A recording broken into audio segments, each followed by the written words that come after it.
Nei ekitaldi bastante interesanti ditu zat, ze asko kontzientzia gaitu da noire istriputan alako situazioetan.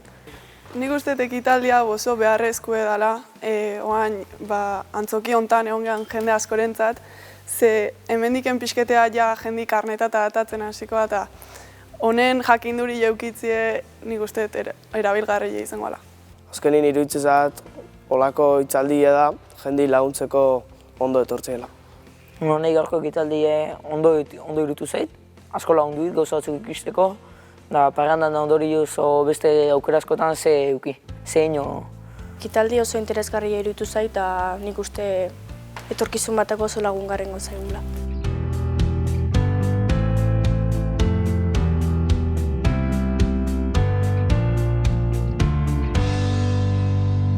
Importantina Moskorara batzeko bazu olako bat, gero behintzete zartziko txie, hobetu dela oinez bueltatzie, autobuse osai oti, bronka bat obio dela istripu bat daño. Futuro baten karreta atatzetenin, kontu zibiltzeko, adibidez parranda atatakun da launekin, kotxe hartzeakun burukin ibili erandago aldi mazaude, azkenin ez kotxe ez hartzeko. Geuze bat argi euki bizue. Farran soie zienien, alkola eta drogak, ez die kompatibliek ez kotxien volantiaz, ez motorran manillarraz ez ezebez.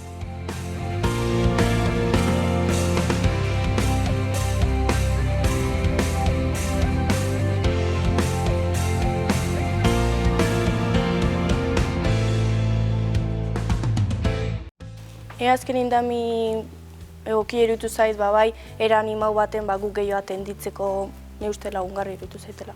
Nei dami ondo iruditu zat, erabat gurekin pixket interaktuatzeko gustazan egitzen. Badakizu Azpeitin non dauden istrituak izateko arrisku gehien? San Juandegia. San Juandegi izan daiteke, eskerrik asko goretik txalo bat! Nei gehien bat ikutu itena laitzena izen da, ze azkenin ja txikitatiken biziozu aldadio ongaz bat izen da. Hain gazte olako zea bat gertatzea, asko impactait. Nola kontazun bati baita aman aldetiken, ze pixu da, ze karradan zure alabak biziozu egaltzia. Eta nire historia apur bat labur kontatu dizuet, ikus dezazuen zer nolako sufrimendua eragiten duen kotxe istripu batek, bai norberari eta baita bere inguruko guztiei ere.